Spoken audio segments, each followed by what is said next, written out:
Alright, so I decided to grind off that nasty weld over there, and I got rid of the whole entire thing.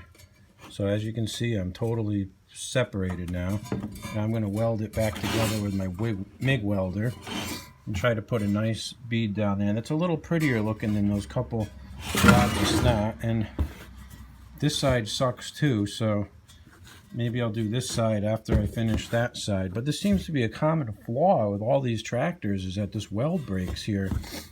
And I think what it is that people open the hood and it flops up like this and puts a lot of stress on here and busts those welds over here. Like when they just let the hood flop in the breeze and stuff, you know? So, alright, let's see if we can do it.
That sucked. Pretty much missed it.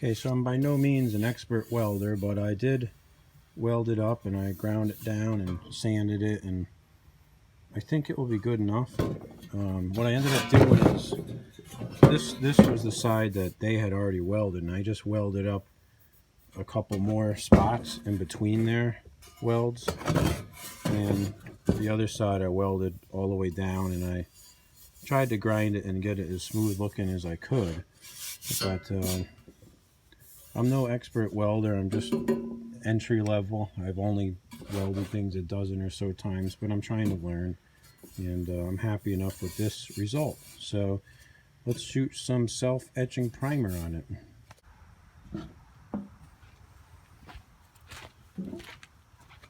We're going to wipe it down with some acetone here real good. Try to get any junk off of it that's still on there. See the black residue. And what we're going to do is figure out where to hang all this stuff to paint it. Hanging it works good. I got an apple tree in the backyard I used to hang all my pieces on, the lower branches, when I painted.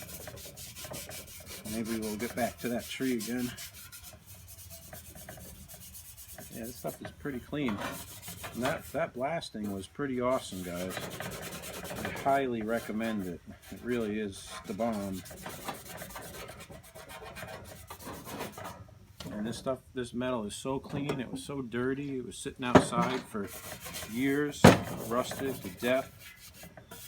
I'm really happy with this. It only cost me $140 to have them do all the pieces too. And I didn't even have to break a sweat, because I hate doing that work. Hate it, hate it, hate it. But I am more than happy to pay those guys to blast anything going forwards. So I've tried it myself, and it takes forever, and it's a sloppy, disgusting mess, and unless you have the right tools, which I don't, it sucks. And these people have a facility that they can blast a Mack truck in to a Rolls Royce, so they can do anything. So I highly recommend finding a place like that. And yeah, pretty cool, huh? I had a guy that I saw online, and he had an ad for a dustless blasting, and he wanted to come to the house to do it. He wanted to charge me $600, and I told him, nah, that ain't happening. The whole tractor ain't worth $600. Anyways, this is pretty good, guys.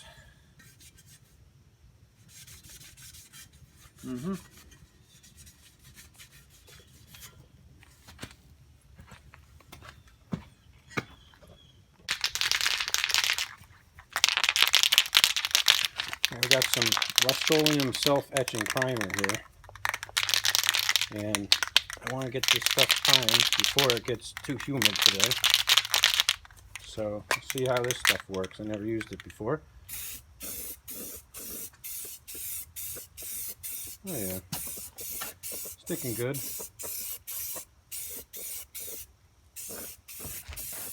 I was going to hang this stuff in a tree, but I decided that my little workbench here seems to be fine. So we'll keep it over here. And this stuff covers really nice. This is great. This is good stuff. I like this. So, anyways, we'll spray it up. And then I was going to put some sandable primer on top of this. And then we're going to paint it with top coat. So, you know, hopefully we got a nice job here. The pits will show, but most of these pieces will be buried in the gas tank and under the hood and stuff, so not too concerned about it. I'm just happy with getting the rust off this thing and a fresh coat of paint. You know, that's pretty much my main goal here with this project. So anyways, enough watching me paint. You get the idea.